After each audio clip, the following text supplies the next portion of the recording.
Welcome to S academy. आज हम आपके लिए लाए हैं बिजनेस पार्ट 3 क्लास 12th का, जो हम लोग पढ़ रहे थे nature and significance of management. तो बिजनेस का मतलब यही है कि हम लोग जो समझ रहे हैं पूरा चीज़ हमने पहले ही बोला आपको कि आराम से डिटेल में पढ़ेंगे, एक एक चीज़ को कवर करेंगे, अच्छे पॉइंट को समझेंगे, बेस्ट एग्जाम्पल के साथ समझेंगे और जो अपना थ्योरेटिकल नॉलेज है ना थोड़ा और बढ़ाएंगे ताकि हमको केस स्टडी करने में क्या हो आसानी हो। तो हम पहले लिख चुके हैं हम इस चीज़ को कि हम लोग डीप एक्सप्लेनेशन बताऊंगा ताकि आपको केस स्टडी सॉल्व करने में दिक्कत हो, ठीक है। फिर उस केस स्टडी जो रिलेटेड क्वेश्चन हमारे पास है हम आपको पीडीएफ के फॉर्मेट में आपको पहले से हम प्रोवाइड कर देंगे, आप टेंशन मत लीजिएगा। चैप्टर कंप्लीट होते ही आपको केस स्टडी वगैरह सब कुछ अच्छे से पीडीएफ मिल जाएगा। तो पहले चैप्टर को अच्छे से समझना है ताकि धीरे धीरे आ जाए, ठीक है। तो बिजनेस पढ़ रहे हैं क्लास 12 का और बिजनेस का मतलब अच्छे से जानते ही होंगे। बिजनेस का मन में आते ही आपके मन में ये होता है कि भैया बिजनेस मतलब सिर्फ और सिर्फ पैसा, व्यापार यानी कि मात्र पैसा, ठीक है। तो यार ऐसा थोड़ी ना होता है कि व्यापार का मतलब सिर्फ पैसा कमाओ पैसा खाओ, इंसान मानवता भी कमाए तो ठीक है ना। तो बिजनेस का मतलब ये हम आपको ये सिखाएंगे कि आप बिजनेस करिए, खूब स्ट्रेटजी सिस्टमेटिक तरीके से आप बिजनेस करिए, प्रॉफिट अर्न करिए, लेकिन ऑर्गेनाइजेशनल ऑब्जेक्टिव के साथ साथ पर्सनल और सोशल ऑब्जेक्टिव पर भी ध्यान देना होता है। ऐसा नहीं कि आप बस एक्सप्लॉयटेशन करके आप बस कमाए हो, पैसा पे पैसा कमाए हो, ऐसा थोड़ी ना है, ठीक है। उस पैसे का भी क्या महत्व अगर आपने शोषण करके पैसा कमाया, ठीक है। पैसा आप कमाओ कोई दिक्कत नहीं, लेकिन आपको सोशल अवेयरनेस के साथ साथ पर्सनल ऑब्जेक्टिव फिर ऑर्गेनाइजेशनल ऑब्जेक्टिव पे ध्यान तो देंगे ही देंगे। आपका बिजनेस है, आप तो ध्यान दोगे अपने आप पे, लेकिन सोशल पे कौन ध्यान देगा। तो हम ही आप जैसे लोग क्या करेंगे, समाज को नहीं देखेंगे तो समाज कैसे आगे बढ़ेगा। तो कोशिशें करें कि सबके साथ सबका विकास करना चाहिए, ठीक है। चलो, तो हम लोगों ने क्या क्या टॉपिक कवर किए हम पहले वो कोशिश करते हैं जानने के लिए। चलो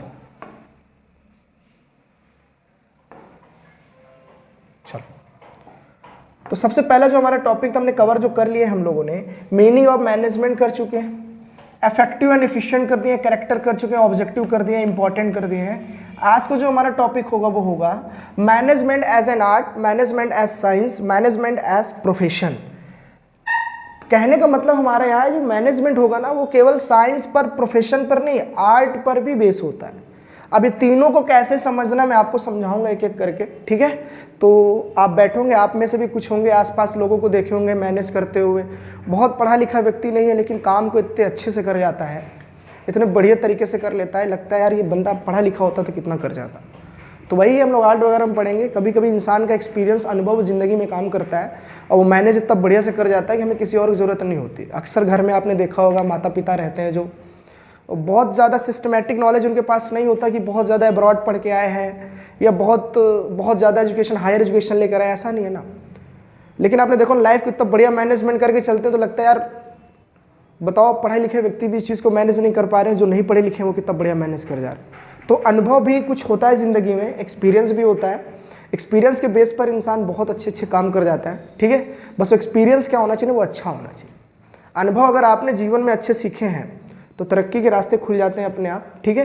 गलत तरीके से नहीं सीखा है तो चलो, तो वही चीज़ हम यहाँ पे देखेंगे। सबसे पहला पॉइंट लेते हैं हम लोग, चलो management as an art. Art का मतलब यहाँ पे आप समझना, आर्ट कोई मतलब कई लोग तरीके कला ही है, ऐसा कलाकारी जिसमें कोई पढ़ाई लिखाई तो कभी किया नहीं इंसान ने, बस अपने अनुभव से सारा कुछ मैनेज कर जाता है। जैसे समझने की कोशिश करते हैं, चलो। Art refers to skillful and personal application of existing knowledge, achieve desired result. It can be acquired through study, observation and experience. चलो एक आपको केस समझाता हूँ, चलो आर्ट का ही रिलेटेड है, मैं समझाता हूँ। जैसे मान लो कि आपने आसपास देखा होगा कि जैसे एकलव्य के बारे में आपने सुना होगा, एकलव्य के बारे में तब सुना होगा ना, कभी वो द्रोणाचार्य के पास जाता ही नहीं है, कभी नहीं जाता, बस उनको दूर से देखकर अपना गुरु मानकर क्या करता है, उस चीज़ को क्या कर लेता है, अच्छा धनुर्विद्या सीख जाता है। तो आप ये कहोगे उस बंदे ने ना तो कभी ट्रेनिंग ली है, ना तो कभी उनके पास गया है और ना कभी कहा है कि मुझे सिखा दो। तो आप ये कहोगे कि वो बंदा ऐसा निकला, एकलव्य ऐसा निकला कि केवल ऑब्जर्वेशन और अपने गुरु का एक्सपीरियंस को कैच कर करके वो दुनिया का सबसे अच्छा क्या बन गया था, धनुर्विद्या बन गया था, धनुष चलाने वाला बन गया था, नॉलेज अच्छा हो गया था। तो आप बोलोगे उसने कभी कोई ट्रेनिंग तो की नहीं, ना ही कभी टीचर के पास गया, वो दूर से उस चीज़ को ऑब्जर्व करके सीख गया। तो आर्ट मतलब कला यही होता है कि इंसान जब कोई ट्रेनिंग वगैरह करता नहीं है, वो या तो देख कर या तो सुनकर या तो समझ कर बस सीख जाता है। बहुत ज़्यादा उसको प्रोफेशनल डिग्री की ज़रूरत नहीं होती है, ठीक है। उसको देखिएगा, आप ये जानिएगा, जैसे यहाँ लिखा है every manager has his own unique style of managing things and people. आप ये कह सकते हैं हर एक मैनेजर का हर एक व्यक्ति का काम करने का अपना तरीका जो होता है ना, अलग होता है। जो वो अलग होता है ना, वही उसका आर्ट होता है, जो सबसे यूनिक होता है, जो सबसे अलग होता है, ठीक है, जो सबसे अलग तरीके से समझाए, अलग तरीके से पढ़ाए, अलग तरीके से कोई कार्य करे, दुनिया से एकदम अलग, तो समझ जाना वो उसका खुद का एक्सपीरियंस है, वो उसकी खुद की कला है। यही तो कहते हैं मैनेजमेंट एज एन आर्ट। जैसे आप घर वगैरह में देखे होंगे, शादी ब्याह पड़ता है जब हमारे घर में, तो ऐसा तो नहीं कि हम बहुत प्रोफेशनल लोग हैं, अगर मिडिल क्लास के लोग हैं या गरीब हैं, तो वो क्या करते हैं ना, अपने घर की जो शादियाँ होती हैं वो अपने से ही मैनेज कर लेते हैं। ऐसा थोड़ी नहीं है कि जो भैया मैरिज में मैनेजमेंट किया है उस बंदे को बुलाओ, वो आके शादी वगैरह का सारा अरेंजमेंट करेगा। अगर वो करेगा तो सिस्टमेटिक तरीके से करेगा, पढ़ा लिखा व्यक्ति है। लेकिन ग्रामीण क्षेत्र में, गांव वगैरह में देखो तो लोग अपने से ही मैनेज कर जाते हैं, इतना बढ़िया मैनेज करते हैं। शादी ब्याह जो होता है आराम से काम भी हो जाता है, बिना किसी दिक्कत के सारा काम कंप्लीट हो जाता है। लगता है बताओ, तो उन्होंने जो काम किया उनका खुद का एक्सपीरियंस, खुद की कला नहीं थी क्या? अपने तरीके से मैनेज कर ले गए, तो उसी को बोलते हैं management and art, management as an art. तो कंपनी में भी सेम ऐसे ही होता है। हर वर्कर ना एक सिस्टमेटिक तरीके से काम नहीं करना चाहता। कुछ ऐसे होते हैं जो अपने तरीके से काम करना चाहते, काम कभी खराब नहीं होगा, ना ही काम में कभी गड़बड़ी लाएंगे, लेकिन वो अपने तरीके से काम को करना चाहते हैं। इसी को कहते हैं मैनेजमेंट एज एन आर्ट।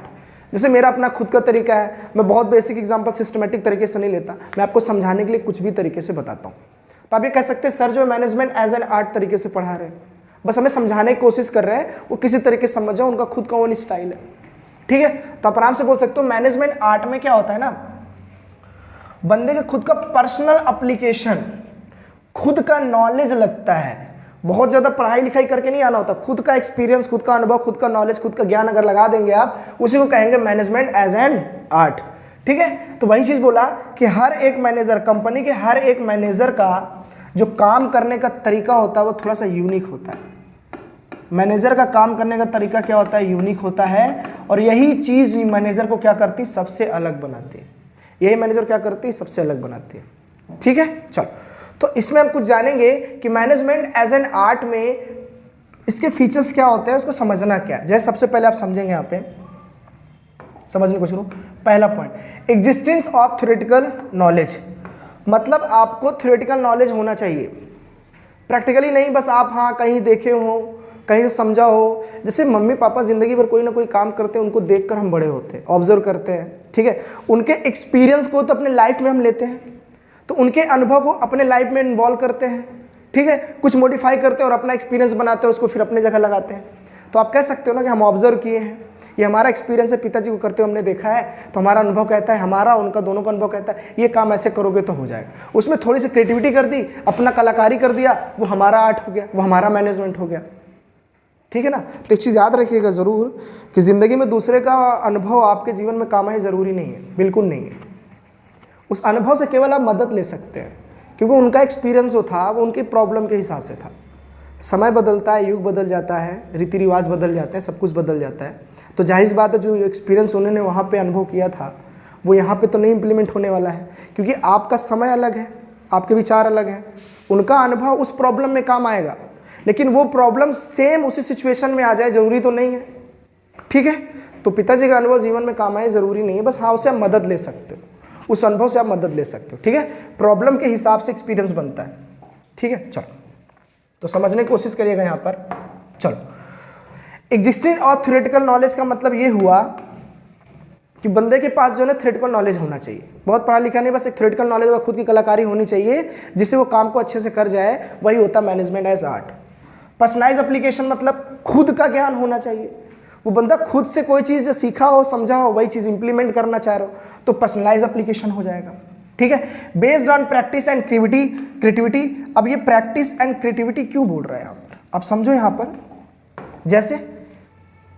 जैसे आपका अनुभव था कि भाई इस काम को ऐसा करना है, अब दिन पे दिन आप करते रहोगे, कुछ ना कुछ आप सोचते रहोगे, मॉडिफाई करते रहोगे, तो कुछ एक नया व्यू बनेगा, आपका एक नया एक्सपीरियंस ही आएगा, यार इस काम को ऐसा नहीं ऐसा करते तो शायद और अच्छा हो जाता, ठीक है। तो दिन पे दिन अगर आप प्रैक्टिस करते चले जाएंगे, प्रैक्टिस करते जाएंगे, कुछ नया नया क्रिएटिविटी करेंगे, तो जाहिर बात वो जो आर्ट होगा वो आपका ही होगा।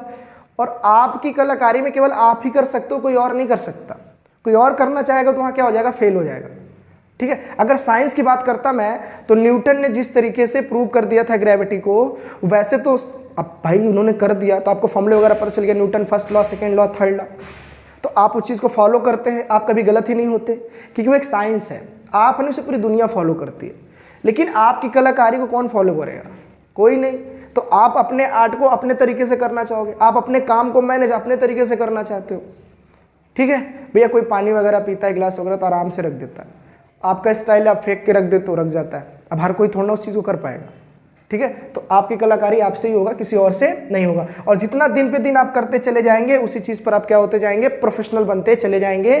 क्योंकि प्रैक्टिस और क्रिएटिविटी जब दोनों साथ मिलता है ना, तो एक अलग सा ही मजा आता है। ठीक है, चलो, तो आपको समझ में आ गया कि इंसान का खुद का अनुभव जब काम करता है, खुद के क्रिएटिविटी जब काम करते हैं, उसको मैनेजमेंट एज आर्ट बोलते हैं। इसी तरह वर्कर भी होते हैं कंपनी के अंदर, जो किसी भी मशीन को एक सिस्टमेटिक तरीके से नहीं चलाना चाहते, वो अपने ओन स्टाइल में करना चाहते हैं।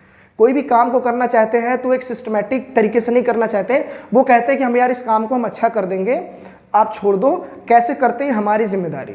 वो अपने ओन स्टाइल में करते हैं, अपनी क्रिएटिविटी दिखाते हैं। ठीक है, और प्रैक्टिस करते हैं उस पर, तो और अच्छा कर जाते हैं उसको। तो इसीलिए कहते हैं इंसान जो काम करते हैं, इंसान वो दो तरीके के होते हैं। कुछ ऐसे होते हैं जो उस चीज़ को बढ़िया नॉलेज पढ़ाई लिखाई करके आते हैं, फिर उस चीज़ को करते हैं। ठीक है, कुछ लोग ऐसे होते हैं जो कभी पढ़ते लिखते नहीं, वो देख देख कर सीख जाते हो, कर जाते हैं। तो मार्केट में बिजनेस भी दो लोग करते हैं, एक वो जो पढ़ाई, जैसे हम लोग पढ़ाई कर रहे हैं तो हमें बिजनेस का नॉलेज हो रहा है। कितने लोग तो ऐसे मार्केट में जो कोई बिजनेस की पढ़ाई करते नहीं, कोई बिजनेस का नॉलेज तो ऐसे ही हो जाता है, मार्केट में रहते रहते सीख जाते हैं। ठीक है, खुद की आइडियोलॉजी लगा लगा के सीख जाते हैं, दूसरों को देख देख कर ऑब्जर्व करके सीख जाते हैं, दूसरे के एक्सपीरियंस को कॉपी करके मॉडिफाई करके अपना एक्सपीरियंस बना ले जाते हैं। तो कहने का मतलब है कि लोग भी दो तरीके के होते हैं बिजनेस करने वाले। तो सबके अंदर आर्ट होता है, सबके अंदर आर्ट, बस पहचानने की देरी होती है। ठीक है, चलो, तो आर्ट आपको समझ में आ गया होगा यहाँ पर अच्छे से। चलो दूसरा पढ़ते हैं हम लोग, मैनेजमेंट एज साइंस। यहाँ पे कोई कलाकारी नहीं चलता है, यहाँ पर कोई चीज़ अगर प्रूव हो गई है तो बस आप उसी को फॉलो करते रहो। आप उसको फॉलो करते रहोगे तो आप कभी बेकार नहीं होगे, आप हमेशा सक्सेस जाओगे। रीज़न क्यों? क्योंकि इसको बढ़िया बेस्ड ऑन प्रैक्टिस क्रिएटिविटी तो होता ही होता है। डीप ऑब्जर्वेशन के साथ इसको प्रूव किया जाता है और कहा जाता है कि ये रास्ते एकदम मंजिल की ओर ले जाएंगे, इसको पकड़ लो, आप कहीं फेल नहीं होंगे। जैसे न्यूटन ने अगर कोई चीज़ प्रूव कर दी, आप उसे फॉलो करते हैं तो कभी आप गलत नहीं होंगे। लेकिन मैंने अगर कोई चीज़ बनाई, आप मुझे फॉलो करते हो, तो मुझे खुद नहीं पता ये सक्सेस होगा कि नहीं होगा। लेकिन न्यूटन ने अगर बता दिया कि भैया first law, second law, third law ये चीज़ होती है, तो आप उसे मान लोगे तो आप कभी गलत नहीं होगे।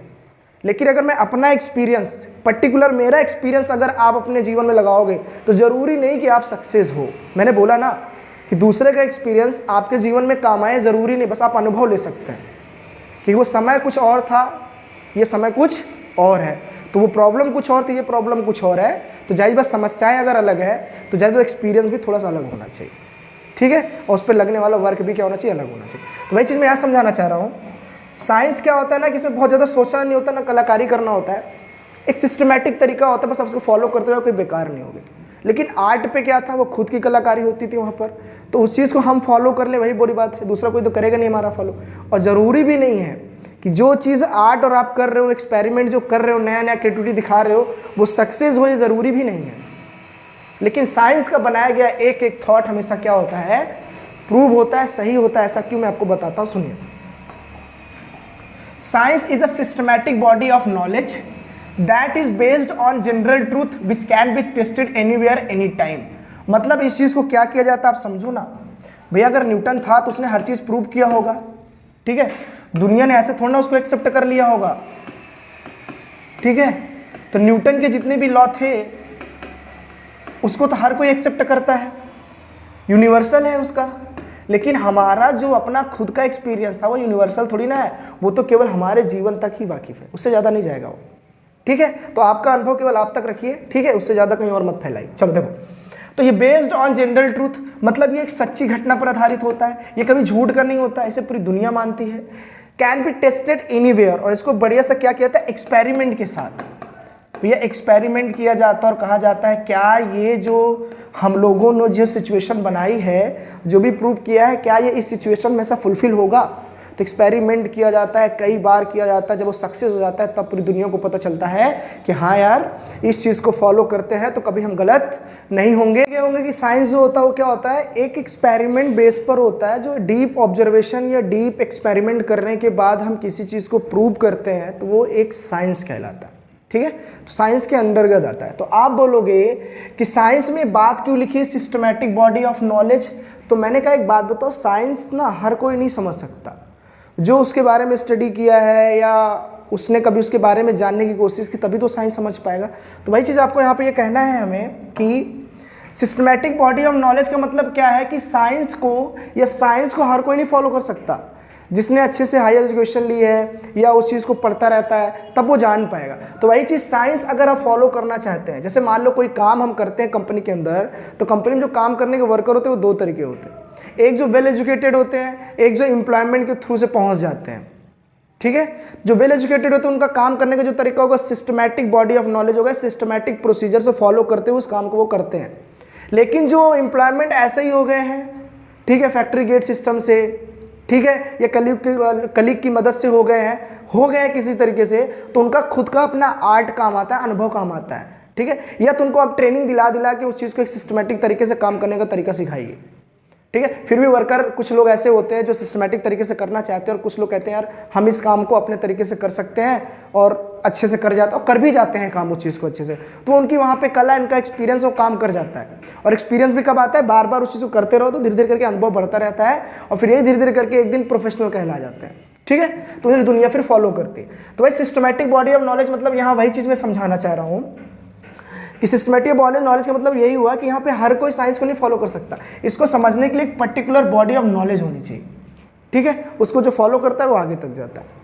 Based on practice and experiment का मतलब यही हुआ कि भाई जो साइंस का कोई भी चीज़ अगर प्रूव की जाती है कंपनी के अंदर, कोई भी अगर एक कंडीशन है या बोल सकते हो कि कस्टम है या बोल सकते हो एक तरीके का हमारा प्रिंसिपल है जो हम सिद्धांत कंपनी का बनाते हैं कि इसको फॉलो करने से कभी हम बेकार जाएंगे नहीं, इसको सोचना ही नहीं कभी। तो क्या करते हैं ना, वो deep observation, deep practice, experiment करने के बाद उस चीज़ को प्रूव करते हैं। फिर पता चलता है यार हाँ इस चीज़ को अगर हम फॉलो करते हैं तो आगे बढ़ जाएंगे। अभी धीरे धीरे करके आप आगे भी पढ़ेंगे, है ना। Principle of fuel, F.W..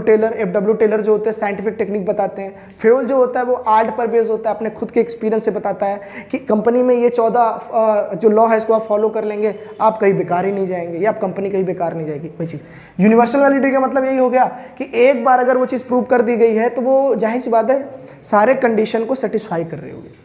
जितने भी मतलब कंडीशन मतलब वहाँ पे सिचुएशन क्रिएट कर रहे हो, यार यहाँ नहीं होगा, यहाँ नहीं होगा, यहाँ नहीं होगा, यहाँ नहीं होगा, तो हर जगह वो क्या करते हैं, एक्सपेरिमेंट करते हैं। अगर सक्सेस हो जाता है तो यूनिवर्सल वैलिडिटी हो जाता है, फिर जिंदगी में उसे दोबारा कभी चेंज करने की जरूरत नहीं होती है। एक बार अगर कोई चीज़ प्रूव हो गई तो मतलब वो प्रूव हो गई। ठीक है, चलो तो आइए अगला देखते हैं। तो management as a profession, management as a profession. और मैनेजमेंट एज अ प्रोफेशन, अच्छा प्रोफेशन क्या आप समझना, प्रोफेशन एक तरीके का ऑक्यूपेशन है। ठीक है, कि भैया आप कौन सी जॉब करते हो, आपका प्रोफेशन क्या है। ठीक है, प्रोफेशन उन्हीं लोगों को कहा जाता है, काम को, उनके काम को कहा जाता है जो बंदे क्या होते हैं, प्रोफेशनल होते हैं। ठीक है भैया, उस काम में अगर आप एक्सपर्ट हो या आप स्पेशलाइज्ड हो तो आपको क्या बोला जाएगा, आप क्या है, प्रोफेशनल है। जैसे डॉक्टर वगैरह क्या होते हैं, उनको हम प्रोफेशनल बोलते हैं, उनके काम को क्या बोलते हैं हम लोग, प्रोफेशनल। भैया वो काम बहुत प्रोफेशनल होता है हायर डिग्री करने के बाद। जैसे आप प्रोफेशनल, आप अपने लैंग्वेज जान सकते हैं, CA और CS को, चार्टेड अकाउंटेंट और कंपनी सेक्रेटरी को भी हम लोग क्या बोलते हैं, तो हम लोग जो बोलते हैं उन्हें बोलते हैं प्रोफेशनल डिग्री होती है। तो आप बोलोगे प्रोफेशनल कौन होता है, जो वेल ट्रेंड होता है। क्या होता है, जो वेल ट्रेंड होता है। ठीक है, स्किलफुल होता है अपने काम में, अच्छे से काम को करने की हिम्मत रखता है, उसे हम लोग बोलते हैं प्रोफेशनल बंदे। जिनके काम में कभी जल्दी कभी कोई गलतियां ही नहीं होती, उनको हम प्रोफेशनल बोलते हैं। और याद रखिएगा प्रोफेशनल हर कोई नहीं बन सकता, प्रोफेशनल बनने के भी कंडीशन होते हैं। भैया आप पढ़ाई लिखाई भी करनी पड़ती है ना, बहुत ज़्यादा मेहनत करना पड़ता है ना। तो प्रोफेशनल उन्हीं को बोलते हैं जिनके काम में गलतियाँ नहीं होती हैं। ठीक है, तो वही चीज समझना है कि well defined body of knowledge, हर किसी को प्रोफेशनल नहीं कह सकते हैं। प्रोफेशनल बनने के भी कुछ कंडीशन होते हैं। प्रोफेशनल अगर आपको कहना है, ठीक है, अगर मैं चाहता हूं कि आप कह दूं कि भैया आप प्रोफेशनल है, तो ऐसे ही प्रोफेशनल थोड़ी ना हो जाएंगे।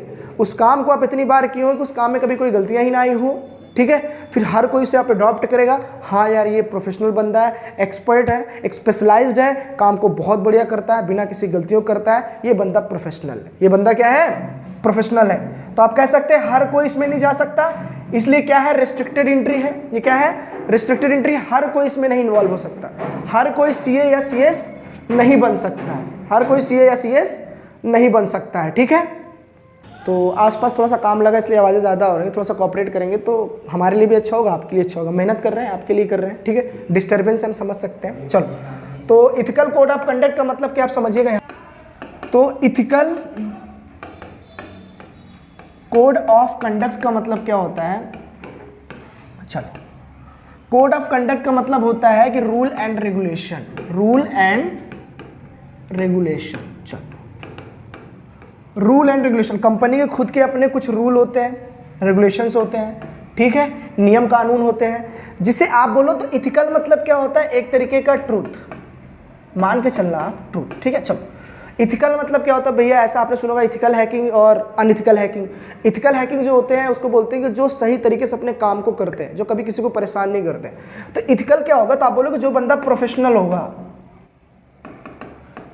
जो बंदा प्रोफेशनल होगा उसे कोई दिक्कत तो होगी नहीं, वो काम करने में कोई दिक्कत तो लाएगा नहीं, ना उसे कोई प्रॉब्लम होने वाली है, तो कंपनी के रूल रेगुलेशन को बहुत आराम से और बहुत अच्छे से फॉलो कर लेगा। और सबसे बड़ी बात, जो बंदा प्रोफेशनल होता है उसको इथिकल भी होना चाहिए अपने काम के प्रति। डॉक्टर अगर प्रोफेशनल है, अगर वो इथिकल नहीं है तो क्या अच्छे से इलाज कर पाएगा, कर ही नहीं पाएगा, क्योंकि अनइथिकल कहलाएगा फिर वो। तो आप बोलोगे जो बंदा प्रोफेशनल है उसको इथिकल होना बहुत ज़रूरी है।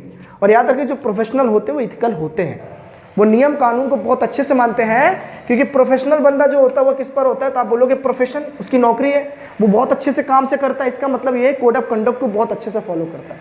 जो बंदा कोड ऑफ कंडक्ट को फॉलो करेगा ही नहीं तो जाहिर है उसके काम में गलतियां होंगी, जो गलतियां होंगी उसे प्रोफेशनल क्यों कहेंगे, आप नहीं कहेंगे। तो कह सकते हैं इनके काम क्या होता है, ट्रूथ, एक सच्चाई भी होती है और एक कंपनी के रूल एंड रेगुलेशन को फॉलो करते हैं, इस वजह से इनके काम को क्या बोला, इथिकल कोड ऑफ कंडक्ट बोला जाता है। इसलिए प्रोफेशनल जो बंदे होते हैं उनको इथिकल कोड ऑफ कंडक्ट के कहा जाता है, ठीक है। चलो अगला देखते हैं, प्रोफेशनल एसोसिएशन। प्रोफेशनल क्या हमारे आपके कहने से कोई कह देता है क्या, हमारे आपके कहने से तो कोई नहीं कह देता है कि प्रोफेशनल एसोसिएशन है। तो आप बोलेंगे प्रोफेशनल होने के लिए आपको सर्टिफाइड होना जरूरी है। जब तक कोई संगठन ये ना बोल दे या कोई कमेटी ये ना बोल दे कि आप प्रोफेशनल हैं, सीए या सीएस होने के लिए भी आपको एक डिग्री चाहिए, और डिग्री की जो मान्यता देती है वो एक एसोसिएशन देती है, ठीक है। अगर आप डॉक्टर बनते हैं, ठीक है, तो भी आपको एक डिग्री होल्डर बनना पड़ेगा, और ये डिग्री कौन देता है, तो आप बोलेंगे एक एसोसिएशन देती है। तो प्रोफेशनल हम आप जैसे खड़े खड़े चौराहे पे पंचायत करते हुए नहीं बोल सकते कि भैया आप प्रोफेशनल हैं, 2 शायर मार दिए भैया आप शायरी में क्या है प्रोफेशनल है, ऐसा थोड़ी ना होता है। प्रोफेशनल बनने के लिए कोई एसोसिएशन आपको क्या करेगी, आपको क्या मान्यता प्राप्त कर देगी कि हाँ भैया ये बंदा इस लायक है और ये प्रोफेशनल है। अगर एसोसिएशन ने प्रूव कर दिया कि आप प्रोफेशनल हैं तो आप कहाँ जाना, आप प्रोफेशनल हैं। इसीलिए कहा जाता है, यहाँ पर समझिएगा कि प्रोफेशनल होने के लिए कह देने से नहीं होता, प्रोफेशनल एसोसिएशन अगर सर्टिफाइड कर दे तब आप प्रोफेशनल कहलाएंगे, नहीं तो नहीं कहलाएंगे, आपके काम को प्रोफेशनल होना पड़ेगा, ठीक है। चलो, सर्विस मोटिव मतलब क्या होता है आप समझिएगा यहाँ पे, सर्विस मोटिव।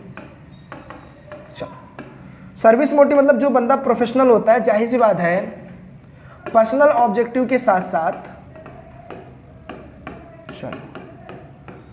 पर्सनल ऑब्जेक्टिव के साथ साथ वो सोशल ऑब्जेक्टिव पे भी ध्यान देता होगा। चलो, सोशल ऑब्जेक्टिव पे भी ध्यान देता होगा, मतलब आप कह सकते हैं कि जो बंदा प्रोफेशनल होता है उसका मेन मोटिव जो होता है वो होता है सर्विस मोटिव का। जो बंदा प्रोफेशनल होते हैं अपने काम में, जैसे आप सीए देखे होंगे, आपने सीएस भी देखे होंगे, आपने डॉक्टर भी देखे, ये सब प्रोफेशनल होते हैं, एसोसिएशन के द्वारा सर्टिफाइड होते हैं ये सब। इनको एसोसिएशन एक क्या करती है, तो इनको सर्टिफाइड करती है, ठीक है, कि आप प्रोफेशनल हैं। तो इनका मेन काम क्या होता है, सिर्फ और सिर्फ सर्विस प्रोवाइड करना, सिर्फ और सिर्फ सर्विस को प्रोवाइड करना, ठीक है। प्रोफेशन है तो आप जाहिर सी बात है मनी को अर्न करोगे, ऐसी कोई बात नहीं है, ठीक है, मनी आप जनरेट करेंगे, मनी को अर्न करेंगे आप, ये बात सही है, लेकिन आपका मकसद मेन जो होना चाहिए वो सर्विस मोटिव होना चाहिए, ठीक है। उन्हें हम क्या बोलते हैं, प्रोफेशनल बोलते हैं, ठीक है। चलो, तो फिलहाल आपको ये सारी बातें अभी तक समझ में आ गई होंगी कि हम लोगों ने आज क्या कवर किए हैं। तो आप बोलोगे हम लोगों ने आज management, art, science and profession, ये सारा टॉपिक हम लोगों ने अच्छे से कवर कर लिया है, ठीक है। तो कोशिश करते रहेंगे तो ज़्यादा कठिनाइयाँ भी नहीं आएंगी आपको, ठीक है। बिजनेस इतना हार्ड नहीं कि आप समझ ना सको, ठीक है। आप देखे होंगे आसपास घर में करते हैं लोग, मैनेज करते हैं, मैनेज करने का तरीका क्या है, लोग उस चीज़ को फॉलो करते हैं। आप भी करो, समझो थोड़ा सा। बिजनेस इतना हार्ड नहीं होता कि आप समझ ना सको, ठीक है। बहुत आराम से एकदम बेसिक लैंग्वेज लेकर मैं चल रहा हूँ ताकि आपको सारी बातें समझ में आ जाए। तो जाइए दोस्तों को बताइए, उनको कहिए कि एज अकेडमी आपके लिए बिजनेस लाया है और बहुत बड़े तरीके से पढ़ाया जा रहा है यहाँ पे, ठीक है। टीचर भी काफ़ी अच्छी मेहनत कर रहे हैं, ठीक है। PDF आपको मिल जाएगी, PDF भी बन रही है, थोड़ा टाइम लगेगा, फिर आपको धीरे धीरे करके मिल जाएगा, ठीक है। तो ऐसा सहयोग करते रहिए। चलिए, ओके बाय, धन्यवाद।